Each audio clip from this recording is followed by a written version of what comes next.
Nakoy chika ninyo ba? Pag May 9, Saturday, nakoy kauban sa church nga nakaila sa ko ang husband, ex-husband. Kuyog sila og ang yang babay. Bito sila og simala. Karon, ang akong gibuhat is nangutaan ako unsa nga color sa sakyanan ang gigamit. Kay padung man daw sila sa padulong na mo sakay ba. Ang color daw sa sakyanan is puti. So meaning amua sakyanan ang gigamit nilang duha. Kay ba mo nga nasakitan ko kay gigamit nila sa kahilayan ang among sakyanan. Kay after nila nagsimala, nang check-in sila sa Queensland.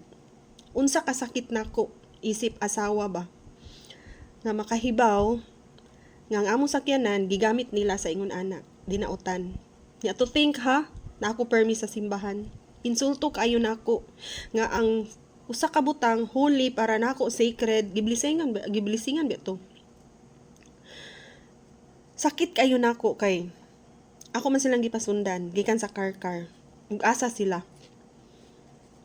May gani kay sa car na ko gipabagat dili sa SRP kay wala di sila nag-SRP. Hindi pa sila daan. May gani sa car ko nagpa kanang kuan nila, nagpa-tail ba for rider akong gi-contact nga mo imo sunod nila. Kabalo mo unsa kasakit?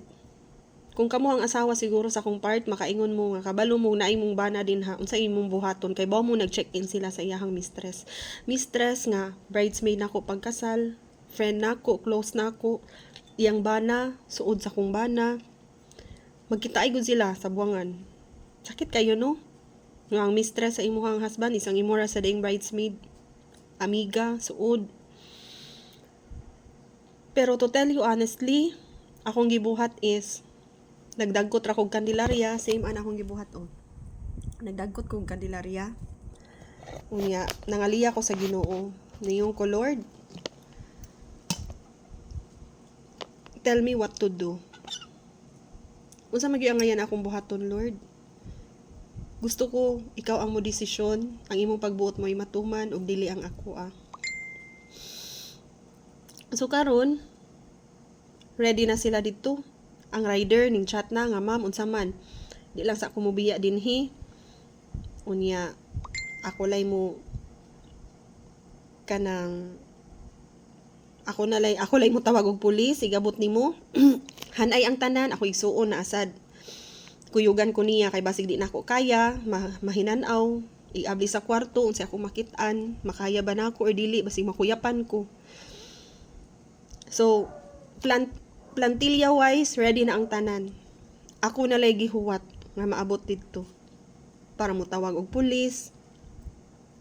Ready na. Pero kay ba mo nga grasya sa Ginoo, ako wala jud ko nasakiti atong time, wasag ko naghilak. Ang ako aragyod, nagsigira kong ampo sa Ginoo. Nga Lord, dagay kog sign kung adto ba ko or dili. So kung gibuhat, i-contact na ako ang bana sa akong amiga. Ako siyang gitawagan messenger o iyang cellphone number. Di bitaw na makontak. So para nako, it's a sign nga Ginoo dili gusto sa ako ang pagabuhaton nga moadto ko didto para ipapriso sila. Dili gusto ang Ginoo nga moadto ko para ako'y mo punish nila. So what I did is pray na lang yun ko akong giinan ang rider dong pauli na sa inyo hadong. Kung akong siyang gibayran sa 1.5 Gcash ra nako. Ningingon jud ang rider, ma'am, kabuotan nimo nga pagkaasawa, ma'am, uy. Hindi ko dong, ug akong ipapriso sa dako ang bana. Financially, ga-depend ko sa iyaha, kay wala man ko'y trabaho, ni undang man kong trabaho, kay ni-focus ko sa amuam. Unya, ikaduha pasad, ug ako siyang ipapriso, unsaon naman lang ang akong anak. Maulawan man sad siya. No? Mapriso iyang amahan, tungod sa iyang pagpanghimbabay. Di po na ako man makaya. Kung selfish lang yun ko, ako jud untang ipapriso pero kay do naman ko'y Ginoo. Totally dependent man ko kay God. Gipasagdan ako sila. And mind you, pag May 8 is supposed to be our wedding anniversary sa church. ug unsa ka sakit, di ba? Ang akong husband is a chief engineer, pero gilet go na ako because I want my peace. I need my peace. Kay kapoy kayo magpuyo nga it's totally a lie di ay. Kay maabot ra gyapon ang panahon sa ngadto-ngadto mabalik-balik ra gyud gyapon siya pambabae. So, ni-decide yung ko nga makigbulag na niya and eventually ni-file sa siya annulment.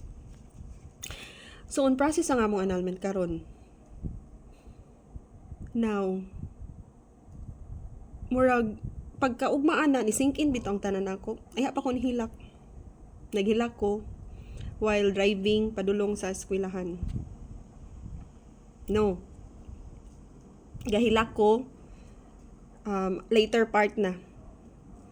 So karon nakaingon ko nga God is good kay gilig-on ko niya nga totally dependent siya ra ang magbuot sa tanan.